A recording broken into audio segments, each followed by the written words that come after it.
araw po mga minamahal na mga kapatid. Itutuloy po natin ang pagtalakay sa paksa ukol sa pagtalikod ng katotohanan ng kasalukuyang Seventh-day Adventist Church. Ang layunin ng ating pag-aaral ay upang mabigyan ng malinaw na kasagutan ang tanong na ito: totoo ba na ang kasalukuyang Seventh-day Adventist Church ay tumalikod sa katotohanan mula noong First World War hanggang ngayon? May mga ebidensya ba na magpapatunay na talagang may mga katotohanan na tinalikuran ng kasalukuyang Seventh-day Adventist Church? Yan po ang katanungan na bibigyan natin ng malinaw na kasagutan, tulad po ng ating ginawa sa nakalipas.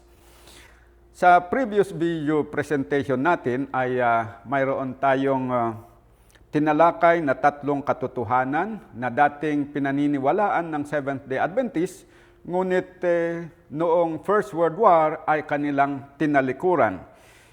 Ang mga katotohanan na ito sa pangunguna ng mga namumuno. Una ay ang katotohanan na ang mga Seventh-day Adventists na bayan ng Diyos ay hindi dapat na sumali sa digmaan as combatant dahil sila ay non-combatant kung tawagin. Ang mga non-combatants ay tinawag din na conscientious objectors, at kung minsan sa ibang mga nasusulat na ating nakikita, sila din po ay tinawag na pacifist. Okay? Ikalawa, ang katotohanan na ang pagpatay in times of war is a violation of the Sixth Commandment.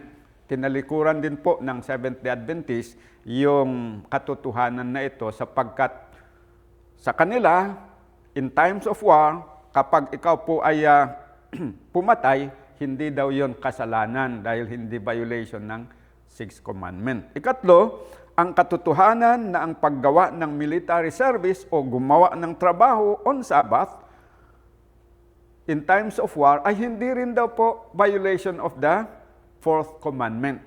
Kaya in time of war, kahit po sila sasama sa gira, magtrabaho sa araw ng Sabat, ay hindi sila nagigilty, sapagkat ang paniwala nila, hindi daw po iyon kasalanan.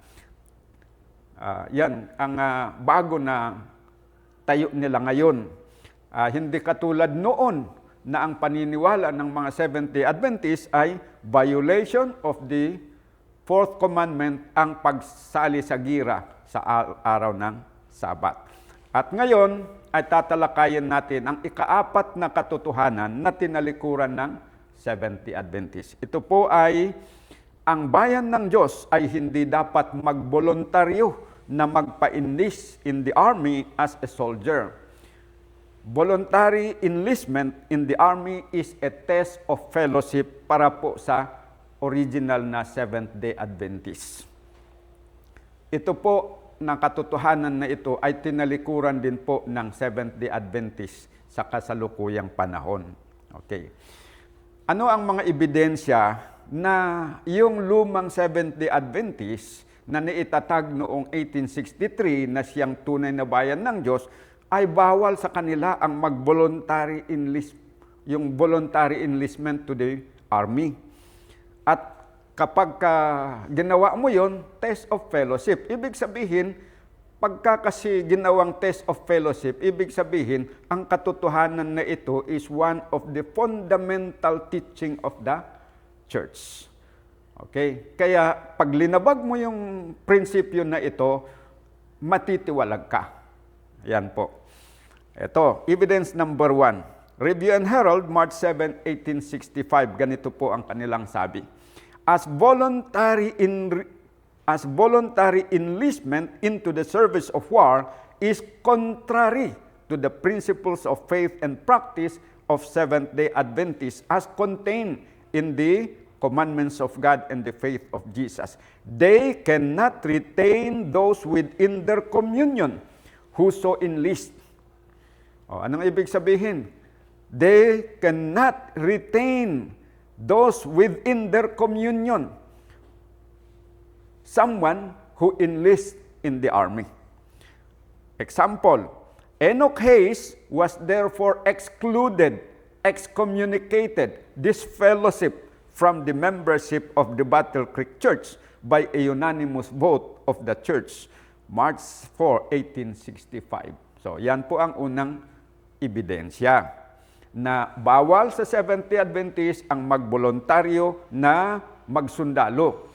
Okay? At anybody na nagboluntaryo na magsundalo ay matitiwalag sa iglesia. Number 2 na ebidensya. Review and Herald, March 30, 1865. If they persist and will not hear the discipline of the church, she may inflict her capital punishment. Anong tawag doon?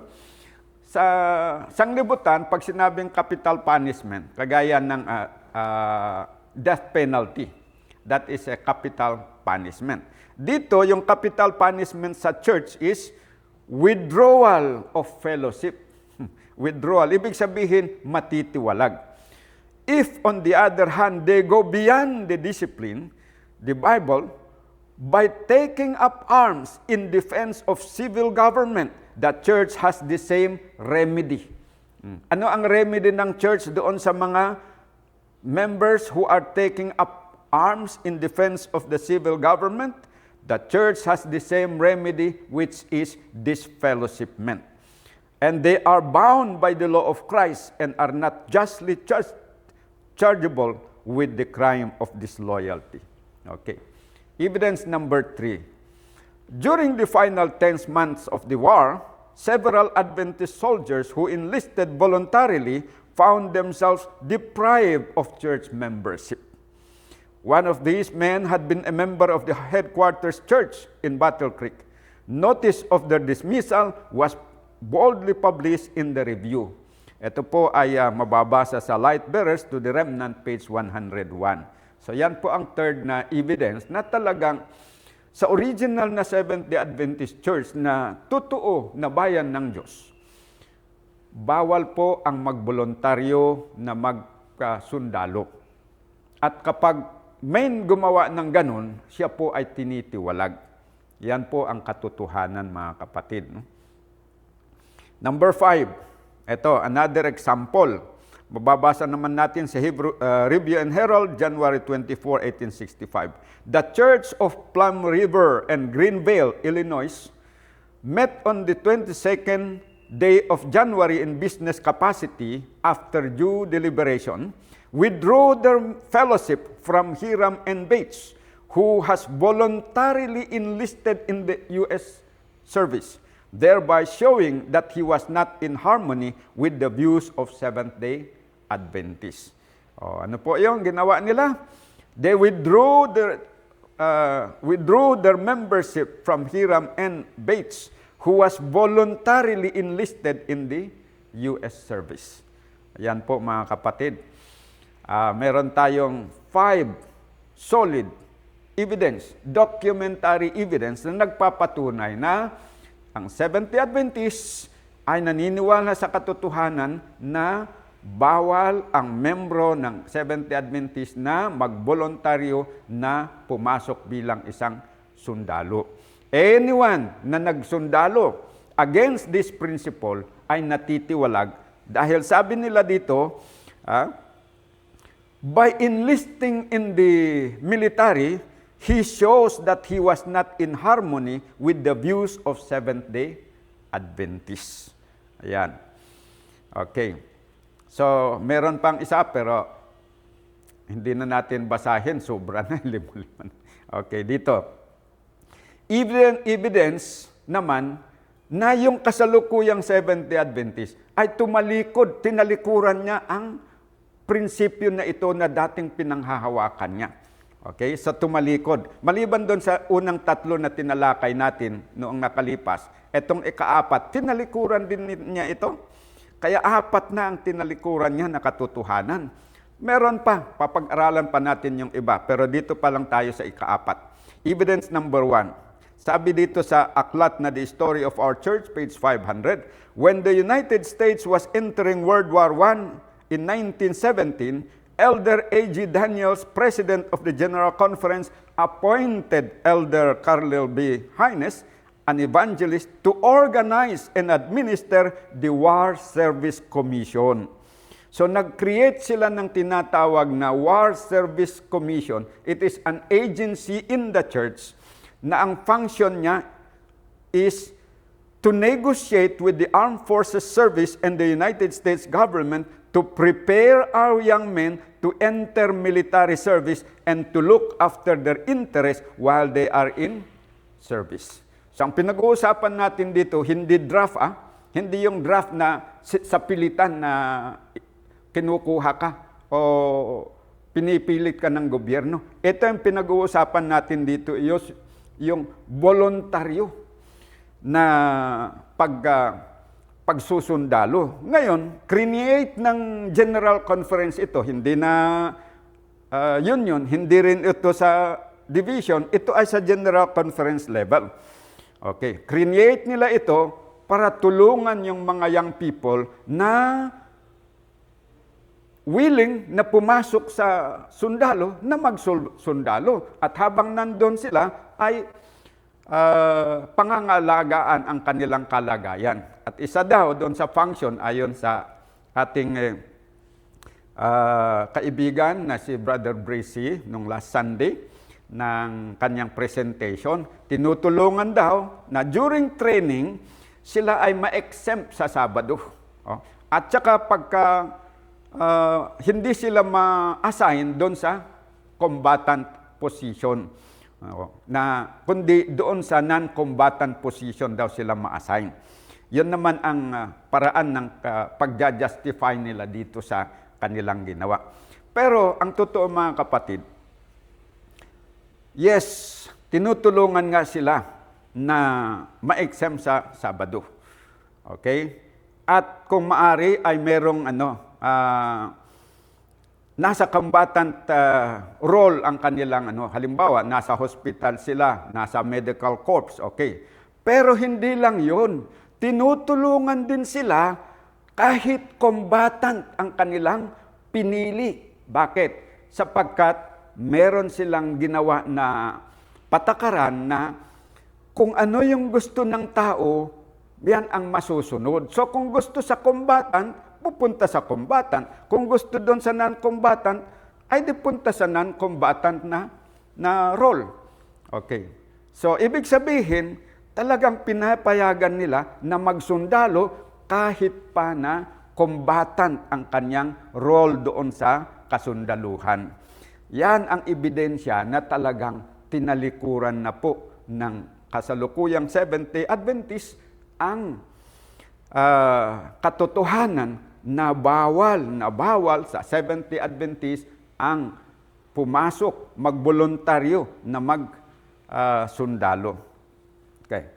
Ito, evidence number 2, SDA Encyclopedia, page 946. Kinonfirm po ng encyclopedia na ito yung na-organize na War Service Commission. Sabi dito, in the North American Division, a separate organization within the church to function in this area originated during World War I, when Carlel B. Hines was called to be secretary of an agency called the War Service Commission.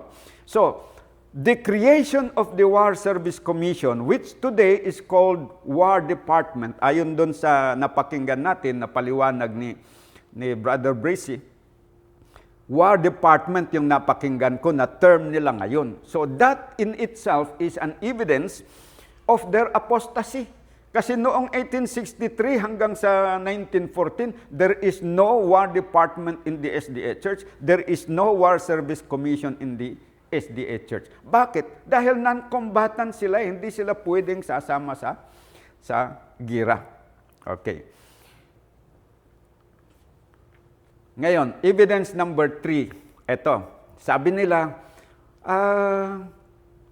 tinutulungan lang naman sila na masigurado na sa combatant sila mapunta. Sa non-combatant sila magtrabaho. Pero hindi, mga kapatid.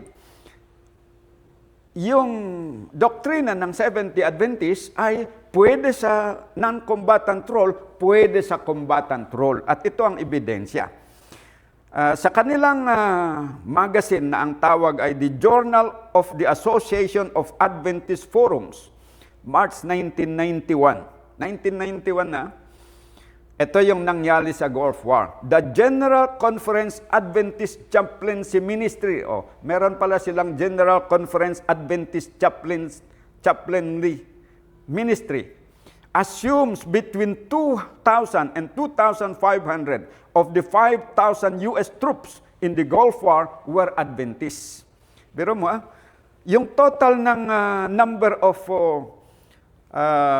U.S. troops na naka-designate doon sa Gulf War, na mag-involve sa Gulf War, out of that number, merong around 2,000 to 2,500 na Seventh-day Adventists. One of the Adventist military chaplain estimate that 90% of the Adventists in the U.S. military, including presumably those in the Gulf, are combatant bearing arms. Kita nyo? Hindi yung mga sinasabi na tinutulungan namin na pumasok sila pero sa non-combatant role. Mali po yan, panlilin lang po sa inyo para maniwala kayo na totoo pa rin sila. Pero in reality, yes, meron silang tinutulungan na to take up the role of non-combatant. Pero pati yung mga combatant role ay tinutulungan din nila, pinapayagan din nila na yung mga Seventh-day Adventist soldiers ay mailagay doon sa combatant bearing arms. Okay. Sabi pa dito, conversely, volunteers declaring that they are willing to serve in combat receive cash bonuses that sometimes reach $9,000. One Adventist military chaplain estimates that 90% of the Adventists in the U.S., the Gulf, are combatant bearing arms. Ayan, yan po ang mga Bakit po ganun?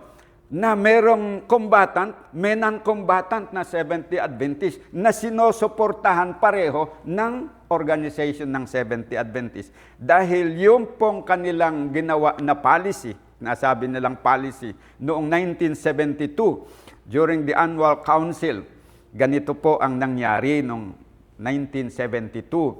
When disagreement and debate on the military issue persisted among American Adventists, the General Conference formed a study committee on military service in 1971. This large committee received and debated many papers and remained deeply divided. When Annual Council took up the matter in 1972, it chose to include both militant patriot and Adventist pacifists, declaring that military service was a matter of individual conscience. Its vehicle in this was the Statement on Military Obligation voted by the General Conference in 1954. Which it transforms by adding it a new ending.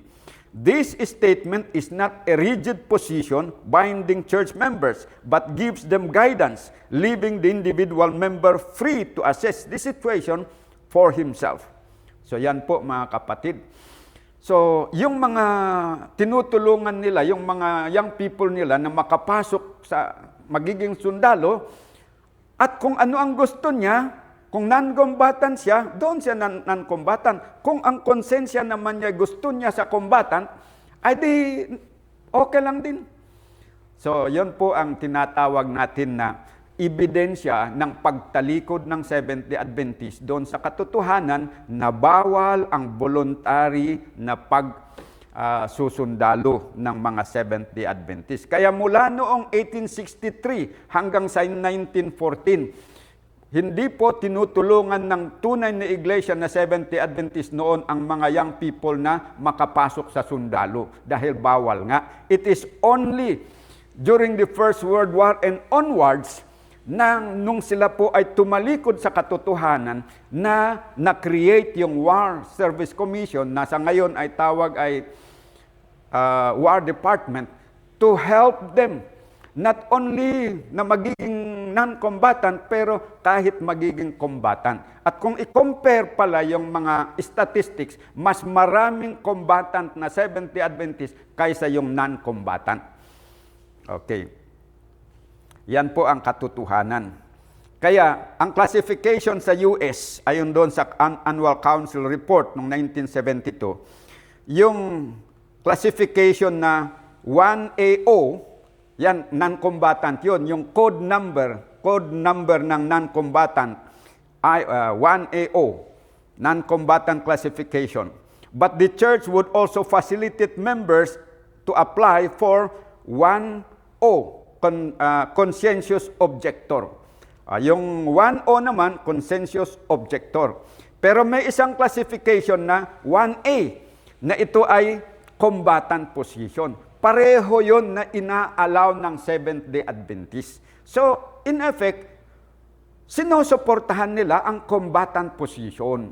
Yon po ang totoo.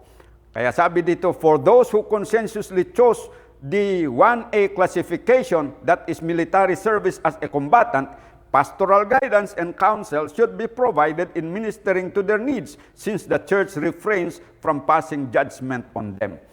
Ayan. Kaya totoo ang sinasabi natin na ang kasalukuyang SDA Church ay tumalikod sa katotohanan mula noong panahon ng First World War dahil maraming katotohanan ang kanyang tinalikuran. At meron na po tayong napatunayan na 4. Yung previous videos natin 3, ngayon yung ika-4. Okay? Tinalikuran nila yon. Ngayon, ang tanong ganito, ano ang ginagawa ng Diyos kapag ang kanyang bayan ay tumalikod sa kanya o sa katotohanan na binigay niya? Okay. Sa 2 Chronicles 15 verse 2, sabi, the Lord is with you while ye be with Him. And if ye seek Him, He will be found of you. But if ye forsake Him, He will forsake you. Yan po yung patakaran ng Diyos. Pag tumalikod yung kanyang bayan, tatalikuran din niya. So, magkakaroon ng separation. God is going to remove His presence doon sa iglesia na tumalikod sa Kanya. Na tumalikod sa Kanyang mga katotohanan na iniaaral. Okay. So, ibig sabihin, nang i-remove niya yung Kanyang presensya doon, i-reject niya sila as His people. Kaya sa Upward Look, page 131, sabi, when a church proves unfaithful to the work of the Lord, whatever the position may be, however high and sacred their calling, the Lord can no longer work with them. Hindi na yung presensya niya, aalisin niya doon sa mga tao na tumalikod. Okay? Hindi na siya makikipagtrabaho kasama nila. Okay, saan na siya pupunta? Doon sa mga pipili na siya ng mga ibang tao na tapat to replace them. Kasi ni-reject na siya Tatanggalin niya sila doon sa kanilang position as true church and then kukunin niya yung mga tapat kahit kakaunti. Yun po ang kanyang itatatag bilang kanyang bagong iglesia na kapalit ng unfaithful na church na rineject niya dahil sa sila'y tumalikod. Okay, anong patunay na ang presensya ng Diyos ay doon niya ilalagay sa mga tao na sumusunod sa katotohanan, sumusunod sa kanyang mga utos. 2 John chapter 1 verse 9. Whosoever transgresseth and abideth not in the doctrine of Christ hath not God. Yung mga tumalikod sa katotohanan, sa doktrina ni Kristo, mawawala ang presensya ng Diyos sa kanila. Okay? Saan niya ilalagay ang presensya niya? He that abideth in the doctrine of Christ, he hath both the Father and the Son. Yan po mga kapatid ang totoo. Kaya sabi ng Upward Look 315, God has a church. It is the people who love God and keep His commandment. Ano po da yung kinikilala ng Diyos na kanyang bayan? Sabi, God has a church. It is the people who love God and keep His commandments. Whether many or few, kahit few lang. Kaya sabi dito, where Christ is even among the humble few, this is Christ's church. Kahit kakaunti, 10 lang kayo, 3 lang kayo, kung kayo yung natirang tapat, majority tumalikod, kayo lang ang tapat, kagaya ni Shadrach, Meshach, and Abednego, Christ's presence will be with you and you will be recognized by Him as His church. Yan po ang sinasabi. Why? Because where Christ is, even among the humble few, this is Christ's church. Yan po ang dapat nating tandaan. Kaya ito po ang aking appeal sa inyo mga kapatid na Islam. Huwag po tayong magiging kampante sa ating pagiging remnant church sa kasalukuyan. Kailangan po na patuloy tayong maging faithful, patuloy na lumalakad ayon sa liwanag na ating tinanggap upang patuloy na tayo ang kikilalanin ng Diyos na true and faithful. Ayon dito sa ating mababasa sa 3SM 4:21-4:22. The Lord will give His message to those who have walked in accordance with the light they have had and will recognize them as true and faithful. Okay. How about those na binigyan ng liwanag pero hindi lumalakad ayon sa liwanag? Sabi dito, these men, yung mga faithful, will take the place of those who, having light and knowledge, have walked not in the way of the Lord, but in the imagination of their own unsanctified heart. So, yung mga unfaithful, tinatakwil niya. Yung mga faithful, yun ang kinukuha niya para replacement ng mga unfaithful sa layunin na makapagpatuloy yung kanyang gawain. Yan po mga kapatid, ang aking appeal sa inyo na member ng ISDARM na kasama ko, maging tapat po tayong lahat. Para naman sa mga kapatid ng mga SDA, ay ito naman ang aking masasabi. Kung kayo ay nagre-reforma, mga kapatid, sa loob ng SDA Church, maganda po yan na nagsimula kayo. Kayo po ay tinatawagan ng Diyos na lumabas diyan sapagkat tumalikod na po sa katotohanan ang iglesia na inyong pinasok.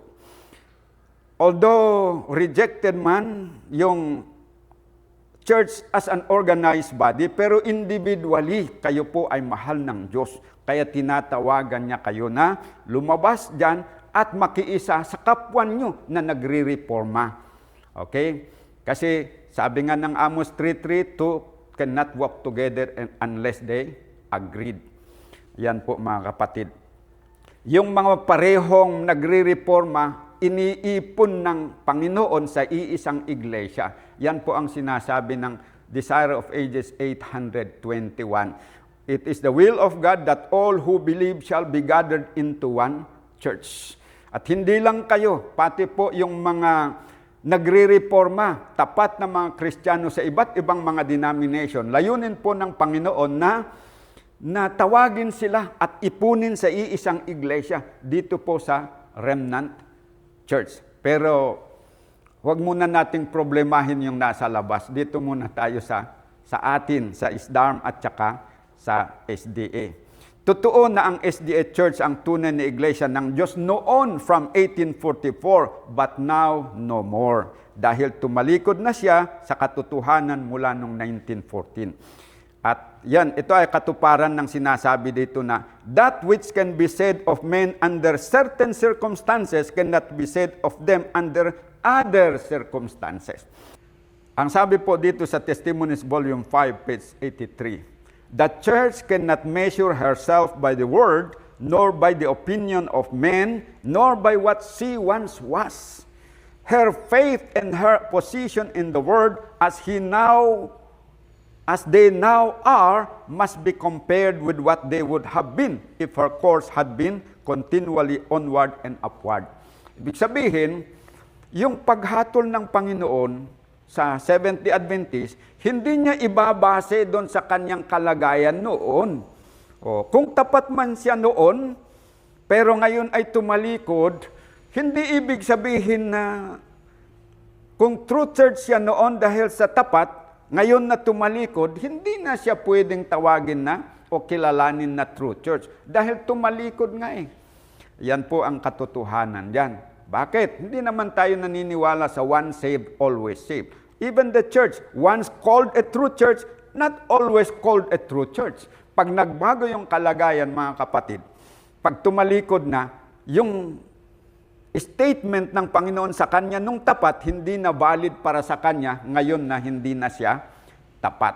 Yan mga kapatid, ang tandaan natin. Ang napatunayan na natin na ang Seventh-day Adventist as a body, hindi yung individual, but as a body, ay tumalikod na sa katotohanan. Pero ibig bang sabihin na walang mga tapat dyan sa loob ng SDA? Meron po, kagaya din ng ibang mga fallen churches. Sabi ng Great Controversy, page 49, there are true Christians in every church, not exempting the Roman Catholic Church. Pero the presence of those true Christians in the different fallen churches does not make them God's true church. The same rule applies dito sa Seventh-day Adventist. The fact na may mga nagre-reforma dyan sa loob does not mean na true church pa rin yan.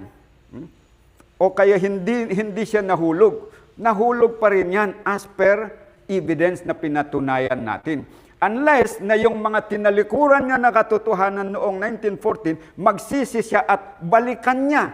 Then, pwedeng maibalik din sa kanya yung status as a true church. Kung talagang siya ay totoong magsisi. Pero, sa trending mga kapatid, sa halip na magsisi at manumbalik sa katotohanan, pabulusok ang tendency po ng Seventh-day Adventist, padagdag ng padagdag ang mga katotohanan na kanyang tinatalikuran. At yan po ay pag-aaralan natin sa susunod na video kung ano pa yung mga katotohanan na kanyang tinalikuran at patuloy na tinatalikuran hanggang ngayon.